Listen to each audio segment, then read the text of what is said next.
A little while ago, we watched a bunch of the TV show Most Haunted, a show where a gaggle of people go to spooky places in Britain and then run around in the dark scaring themselves silly, before claiming at the end of the episode to have evidence that there was a ghost or 12, despite having demonstrably proved exactly dick. It is not a convincing show, so much so that according to the British broadcast regulator Ofcom, its blatant mistruths are okay because nobody could be expected to take it seriously, which suggests much more confidence in the British public than they really deserve.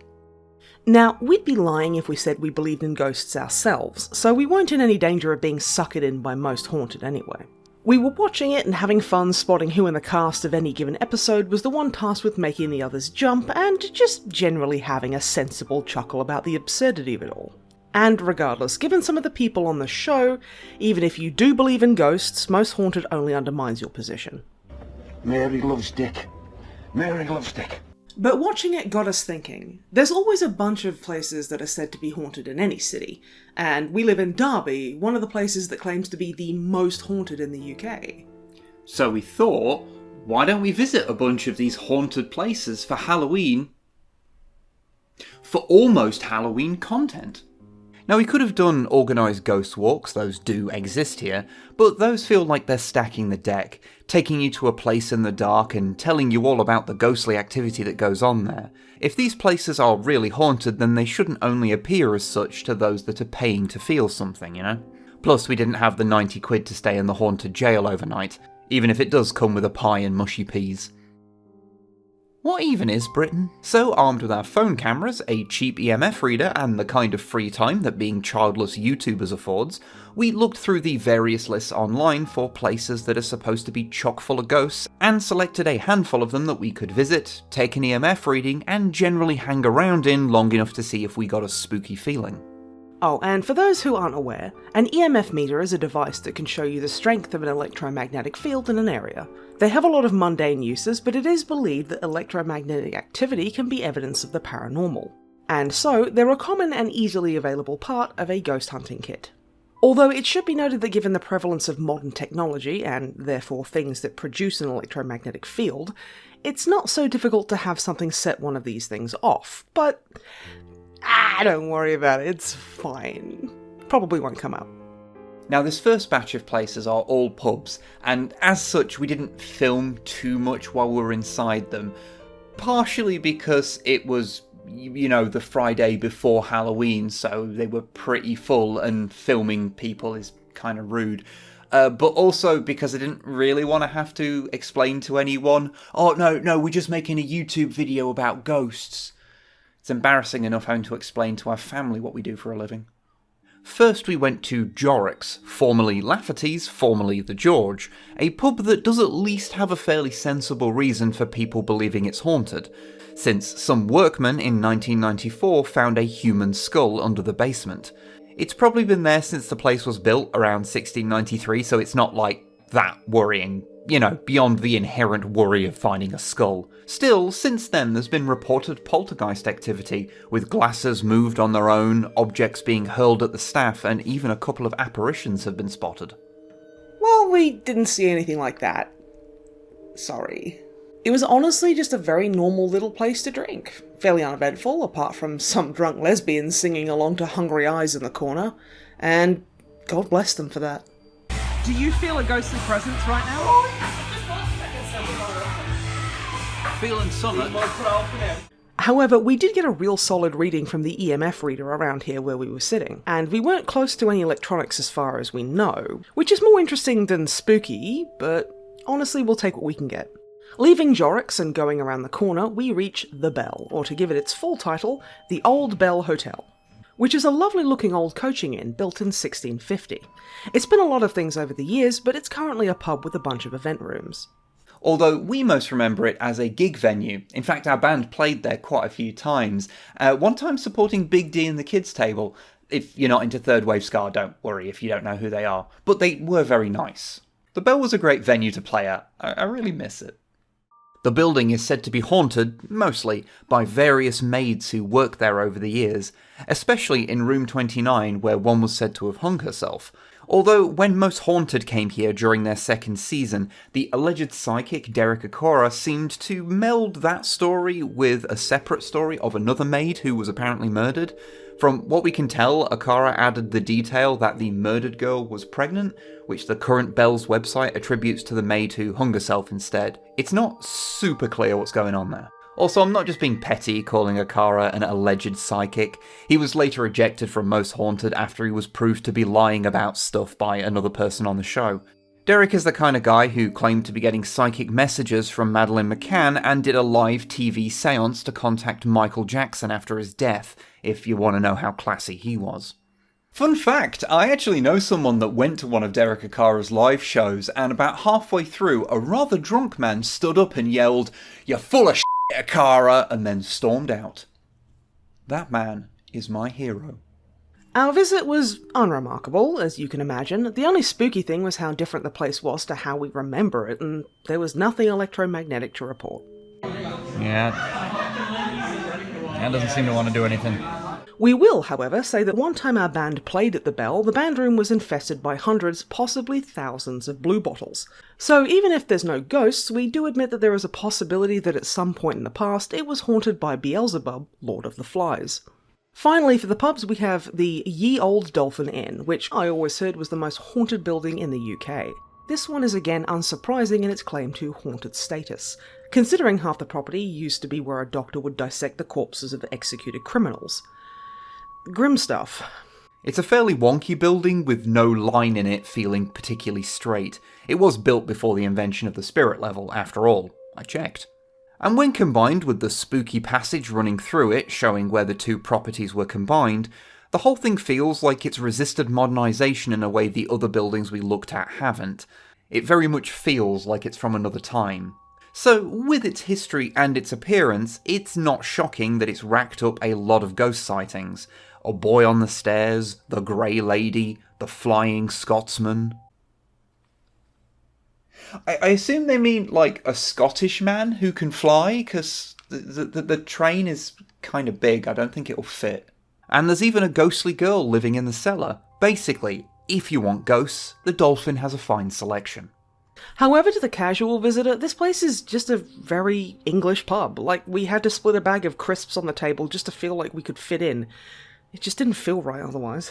Again, we got a real solid reading on the EMF reader, just like Jorik's, but with nothing to tie that to any ghostly activity, it's hard to say anything more than it's just an old pub. We've been here plenty of times over the years and never felt or seen anything. I mean, I wish we had more to say about it, but we don't. Sorry. Feeling spooky? Not really. Now we have the Royal Derby Hospital, which is... well, it's a hospital. We didn't film any B-roll inside here because, well, it is a hospital. We wouldn't have brought this one up at all, but a story did the rounds in 2009 saying that there were sightings of a ghostly robed man around, but not exclusive, to the mortuary. Believed to be a Roman as the hospital was built over part of an old Roman road. The story even stated that the hospital were going as far as getting an exorcism performed to try and alleviate the issue, although the hospital later denied this, not that you'd know that from most of the places sharing the story. Now, without wanting to get too grim about this, I personally have spent a lot of time in this hospital over the last year undergoing chemotherapy, radiotherapy, and all that other fun stuff you have to go through during cancer treatment. I'm in remission now, so it's okay, don't worry. So I've seen more of this building than most, and had to spend nights in isolated rooms, since if you get a cold when you don't have an immune system due to the chemotherapy, they have to bring you in, put you in a room on your own, and pump you full of antibiotics for a few days. So I've seen this place when I've been in a pretty lonely, anxious, and easily spooked state. And I didn't see or feel anything supernatural. Not a one, not a supernatural sausage. I didn't see one ghost dick. Not one. What's the point of having cancer if I can't f*** a ghost? What the f***? I mean, yeah, I suppose you could just say, well, of course there's no ghosts now, because secretly they actually did do the exorcism. But that's pure speculation, and we're not about speculation here. It's about hard science. We bought a device and everything. That's what science is, right? Devices? Yeah, although, I really want to see if I can make this thing, like, catch fire by putting it near an MRI machine. Now for a quickfire round of some places from this list of haunted sites from the Derby Telegraph's website. The rear of Derby Cathedral is said to be home to a weeping woman carrying a young child, but she wasn't performing the day that we went. Agard Street is apparently haunted by a murderer and his victim, but can only accurately be described as a street. The assembly rooms are closed and inaccessible and mildly burned down now, but are said to be haunted by spectral children. Never seen one of those in the many times I was there in my youth, although I have seen both Whitesnake and Ken Dodd perform there, not at the same time, which were both more terrifying than any ghost. And finally, the St. Peter's Street McDonald's is apparently home to an entity in a long black raincoat, but our money's on it just being one of the grebs that hang around the war memorial who got peckish and spooked the staff one day. Hi, I was wondering, we're doing a video, and have you seen any ghosts around here?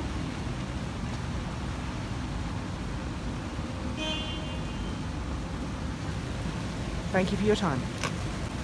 The last couple of places we absolutely had to visit during the day, since that's the only time that they're open, so sorry if that's a little less spooky for you. First is the Silk Mill, which is on the site of Lom's Mill, which was the first successful silk mill in Britain from 1721. This later building used to be an industrial museum, but after recent renovations it's reopened as the Museum of Making. It's supposedly haunted by both children who were put to work there in the mill, which would be fair, honestly, and possibly the ghost of the builder of the original mill, John Lom, who was allegedly killed by a female assassin sent by the King of Sardinia due to early industrial espionage shenanigans. However, I can't say we encountered anything spooky there beyond the horrors inherent to anything related to Britain's history, and the EMF reader didn't pick up anything either. It's just a neat little museum built on a World Heritage Site. Of particular note is the room where they've got all the stuff that they don't have room to properly display, and you can just look around there and it's a treasure trove of random objects. Why is there just a plate of arms? I don't know, some people might find it quite handy. There's a lot of train stuff there, so I was very enamoured by things like this model of the prototype APT. It's even got quite a nice O-gauge model railway layout there under construction. No, the trains were not haunted. We checked. Although, it would have definitely gone off if we got close, since the motors in model trains literally work based on electromagnetism. Either that or they're full of ghosts. We did ask one of the volunteers if they'd had any experience with anything spooky whilst they'd been there, and the answer we got was no. A fairly emphatic no, in fact. They were not aware of anything at all. Although, a guy we spoke to later that day, who happened to work there back in the early 2000s, said that whilst the museum was flooded at one point, he heard what he believed to be the disembodied voice of an angry child. So, that's something. Even if we struck out with the Museum of Making, it was not the only supposedly haunted museum in Derby. Pikford's house is the former home of architect Joseph Pikford, built in 1770. Currently, it exists mostly preserved in its Georgian form, so you can see what life was like during that period. Or at least what it was like if you were a successful architect. Interestingly, even its public toilets are part of the exhibit, although they're not Georgian, thankfully. They are from slightly later periods. It also has a large collection of toy theatres, which are honestly fascinating. The building is said to be haunted by numerous spirits, with people alleging to have seen spectral servants, creepy kids, and even a ghoulish gardener. Spooky ghosts. Any spooky ghosts? Any spooky ghosts? Any spooky ghosts? You want to do No a big boo on me? No spooky ghosts. And we had a lovely chat with a couple of members of staff, one of which was the guy who used to work at the silk mill we mentioned a moment ago, that have had some possibly paranormal experiences they couldn't explain, recounting a time where they both saw someone out of the corner of their eye who hurried past the reception point. Thinking it was a visitor who was just in a hurry, they went to find them and nobody was there, and no one showed up on the security tapes. Both described the figure as a lady in possibly a Victorian-style dress, though initially they thought it could just be a goth or something.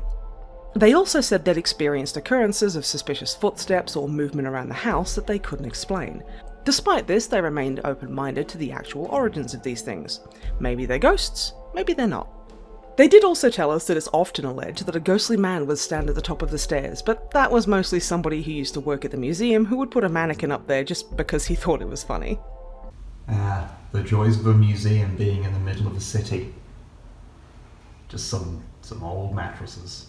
That said, we did actually get a bit of a reading on the EMF reader near the World War II bunker, and there was a room that did give me a little bit of an unsettling feeling. Okay, so you do feel a little bit spooked in this room. This room is kind of creepy. This is kind of a creepy little room. And you can hear water. It's the radiator. It's a spooky radio. Okay, Okay, no, it's just me. Wait. No. No. I guess this is my stupid, think meat being scared. Yep. It's almost like if you have kind of slightly spooky areas in a place. Well, I mean, it's very dimly lit. It's spooky. A dimly lit, weird little bedroom. So, what have we learned on this little journey? Well, mostly that there's often cool little places hidden in your hometown that you never really bother going to, but you probably should. Like, the 2 museums that we went to here were both free entry and were really interesting, totally worth visiting if you're in the area. But did we learn anything about ghosts? Not really, it's all rather anticlimactic, I'm afraid. Of all these supposedly haunted places, all we got were a few stories, some odd readings on the EMF, and a bit of a funny feeling from a room that was dark and weirdly cramped. It was the uncanny valley of architecture. And honestly, that's not much to go on. We can't verify anecdotes, the feeling in the room was kind of understandable, and as for the EMF spikes, well, those buildings are all old, so the idea that they've got some dodgy unshielded wiring knocking around or something to that effect is not entirely out of the question.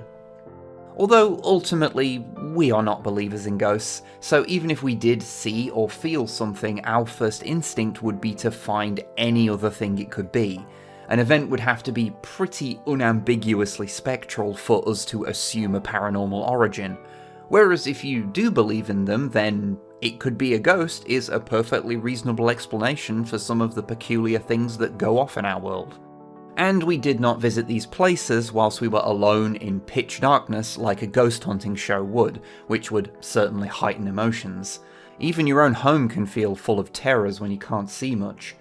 I mean, you're pretty sure that poorly defined shape is just your lamp, but how sure are you? And if you hear a gentle thud, how confident are you it's just your neighbour? It's harder to be a skeptic with the light off, isn't it? And with that, we hope you had a very happy Halloween, and we hope that you enjoyed whatever this was as well. Don't worry, we will be back on our Warhammer stuff very soon. And if you'd like to see us do more of this sort of thing next year, then please let us know. And hey, who knows? Maybe we'll actually finish it before the end of October next time.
Mary loves Dick. Mary loves Dick.